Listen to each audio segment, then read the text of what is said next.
ভিক্ষা করতে করতে হঠাৎ মেয়েটির চোখ পড়ে একটি গোলাপি রঙের অতিরিক্ত সাজানো রাজকীয় বাগির ওপর। সে সঙ্গে সঙ্গে ধরে নেয় ভেতরে নিশ্চয়ই কোনো দয়ালু ধনী পরিবারের মেয়ে বসে আছে। সে তৎক্ষণাৎ নিজের শুকনো রুটির পাশে দাঁড়ানো সঙ্গীর দিকে ছুড়ে দিয়ে বাগির সামনে ইচ্ছে করে পড়ে যাওয়ার ভান করে। ভাবলো হয়তো দয়া করে এক টুকরো মাংসের রুটি দেবে, কিন্তু ভেতর থেকে যে কণ্ঠ ভেসে এলো তাতে সে মুহূর্তেই থমকে গেল। আমার বাগির সামনে পড়া সাহস কিভাবে হলো? তুমি পুরুষ না নারী? কোন ঘরের ভালো মানুষ তুমি? আমার ঘোড়ার পা নোংরা করেছো। সারথি সঙ্গে সঙ্গে চাবুক শূন্যে ঘুরিয়ে হুমকি দেয়, আর একবার রাজকীয় বাগি থামালে পরিণতি ভালো হবে না। মেয়েটির বুক ধক করে ওঠে। এ তো সেই মানুষ যার কথা সে বইয়ে পড়েছে। আগের রাজবংশে এক রাজকুমারীর হাতে বন্দী হয়ে বছরের পর বছর নির্যাতিত এক অভিজাত যুবক, যে পরে রাজপুত্র হয়েছিল। সে ভাবতেই পারেনি এমন লোক গোলাপি বাগিতে ঘুরে বেড়ায়। রাজপুত্র নিজেই বাইরে এসে দেখে কি হয়েছে। সামনে দাঁড়ানো ভিখারিনীকে দেখে সে স্তব্ধ। মেয়েটির মুখ হুবহু সেই মৃত রাজকুমারীর মতো। ঠিক তখনই তার মাথায় এক ভয়ঙ্কর ভাবনা আসে। সে এগিয়ে সে পথ আটকে দেয়। মেয়েটি আতঙ্কিত। আমি তো শুধু এক গরিব ভিখারিনী, আপনি কি আমাকে মেরে ফেলবেন? ঠান্ডা গলায় উত্তর আসে, না, আমি তোমাকে আমার সঙ্গে নিয়ে যাব। প্রাসাদে পৌঁছেই সত্যটা জানা যায়। ব্যবস্থাপক শর্মাজি জানায় কারণ একটাই, সে কারোর সঙ্গে অদ্ভুত রকম মিল আছে। মেয়েটি বহু উপন্যাস পড়েছে। সে জানতো বহু বছর আগে রাজপুত্র তার বড় ভাইয়ের সঙ্গে বিদ্রোহের পরিকল্পনা করেছিল। মার্শাল আর্ট জানলেও ইচ্ছে করেই সে রাজকুমারীর বন্দিত্ব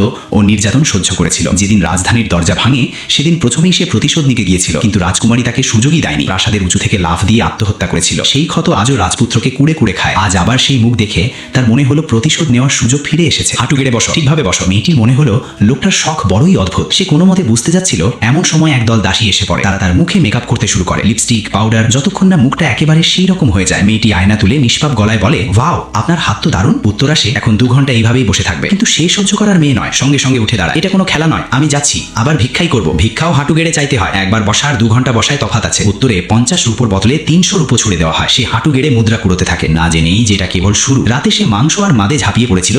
ঠিক তখনই দরজা খুলে যায়। রাজপুত্র ঢোকে। যেখানে জায়গা পাও সেখানেই বসো। টাকা নিয়েছ? না বলতে পারবে না। সে দরজার কাছেই বসে পড়ে। সব কথায় মানুষকে হাঁটু গেড়ে বসানো খুবই অসভ্যতা। তাহলে তুমিই বসে থাকো, বেশি কথা বলার দরকার নেই। এইভাবেই দরজা ঘেঁষে ঘষ্টাতে ঘষ্টাতে সেই শয়নকক্ষ পর্যন্ত পৌঁছে যায়। রাজপুত্র বিছানায় শুয়ে আরাম করে সব দেখছিল। এবার সত্যিই তার অস্বস্তি লাগে। সাদা চাঁদের আলোয় এমন ব্যবহার কেউ করে? সে কিছু বলার আগেই আদেশ আসে, ক্ষমা চাও, নরম করে একটা কথা বলো, ছেড়ে দেবো। তার কাছে সবটাই জোর করে বানানো নাটক মনে হয়। সে হাত জোর করে বলে, মহারাজ, আপনি তো খুব ভালো মানুষ, মহান। আমার মতো ছোট মানুষের রাগ করে কি হবে? রাগে আদেশ দেয়, ওকে হাঁটিনায় বসিয়ে দাও। যতক্ষণ না ওঠার সাহস পায় উঠতে দেবে না। মেয়েটি মনে মনে ঠিক করে এবার সত্যিই পালাতে হবে। ঠিক তখনই শাহী ফরমান আসে। বড় ভাই, যিনি এখন সম্রাট, এই বদলে যাওয়া ভাইকে নিয়ে চিন্তিত। ভোজসভায় সে খাবারের উপর ঝাঁপিয়ে পড়ে। তার অভ্যেস দেখে লজ্জা পেয়ে সম্রাট নিজেই বাধ্য হয়ে তার পাত্রে খাবার তুলে দেন। এই দৃশ্য রানী দেখে ফেলে। সে সম্রাটকে বলে, মনে হচ্ছে এর সংসার বসতে চলেছে। কিন্তু সম্রাটের চোখ মেয়েটির উপর পড়তেই তার মুখের ভাব বদলে যায়। ভালোবাসা যে কারোর সঙ্গেই হতে পারে, কিন্তু